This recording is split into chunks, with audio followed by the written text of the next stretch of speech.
श्लोक 13.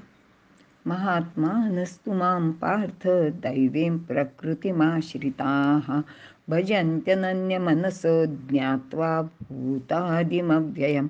अर्थ: हे पार्था, दैवी प्रकृतीच्या स्वभावाचा आश्रय केलेले लोक मी भूतांचे आदिकारण आणि अव्यय आहे हे जाणून अनन्य मनाने माझे म्हणजेच ईश्वराचे भजन करतात. विवरण: प्रकृती या शब्दाचा अर्थ स्वभाव असा आहे. दैवी प्रकृती म्हणजेच दैवी स्वभावाचे लोक महात्मे असतात आणि महात्मा म्हणजेच महान किंवा विशाल असा आत्मा.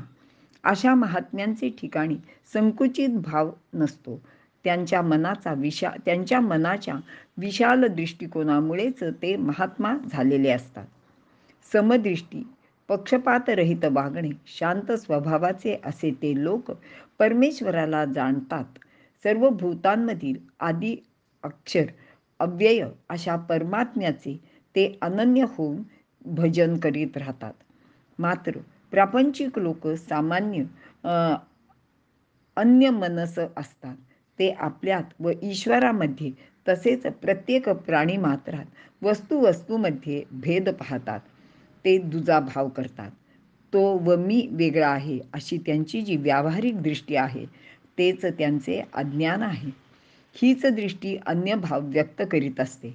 परंतु जे सज्ञानी म्हणजे मला परमेश्वराला जाणणारे लोक आहेत ते अनन्य भाव असतात.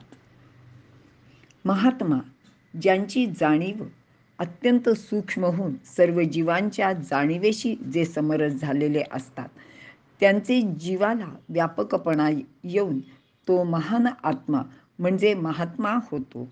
थोडक्यात ज्याचा आत्मा उच्च पातळीवर पोहोचलेला आहे त्याला सर्वत्र ब्रह्मरूपच दिसते. असे हे लोक स्वतःला ईश्वरापासून कधीच वेगळे पाहत नाहीत किंवा वेगळे मानत नाहीत. ईश्वर व ते एकमेकांपासून विभक्त अगर निराळे राहत नाहीत आणि हाच तो त्यांचा अनन्य भाव आहे. मनस महात्मा आहेत. ते ईश्वराला भजतात असे भगवंत इथे सांगत आहेत.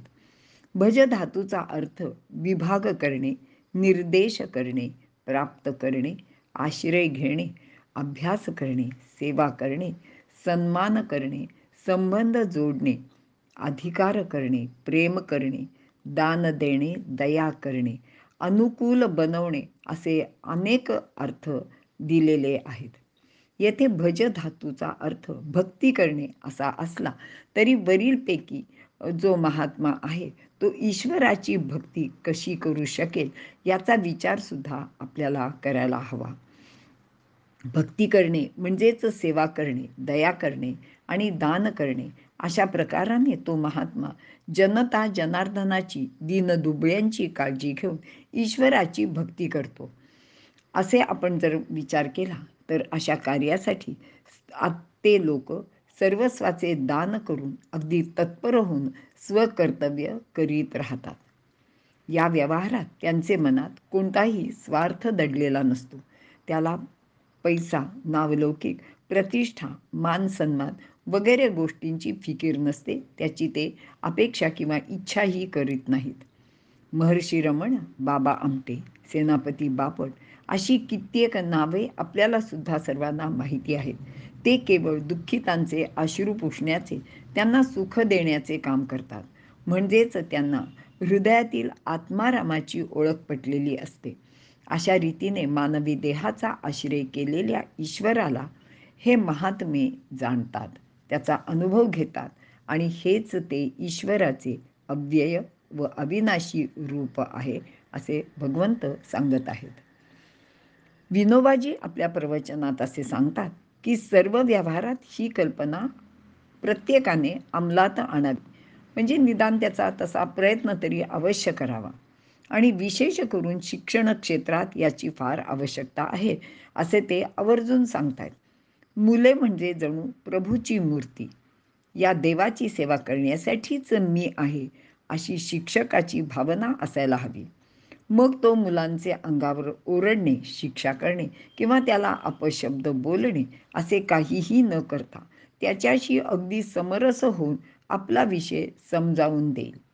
आणि मुलेसुद्धा हीच म्हणजे हे शिक्षकच खरोखरीची देवाची मूर्ती आहे आणि ती आपल्यासमोर उभे राहून आपल्याशी बोलत आहे अशाच भावाने शिक्षण घेतील. तर अशी ती विद्या तेजस्वी होईल. गुरु म्हणजेच जणू शंकराची मूर्ती आहे. त्यांची सेवा करून ज्ञान आपण घेत आहोत अशी विद्यार्थ्यांची जर भावना झाली तर ती मुले नक्कीच सद्भाव सत्वृत्ती बाळगून सदाचारण करत राहतील. मग वेगळे नीती शिक्षण घेण्या किंवा देण्याची कोणालाच गरज भासणार नाही. असा हा भक्तीचा भाव आहे. साधकाला हा सहजच अनन्य करतो. असे हे महात्मे सतत ईश्वराचे कीर्तनातच दंग असतात असे भगवंत पुढील श्लोकात अर्जुनाला सांगत आहेत. इथे आपण थांबू.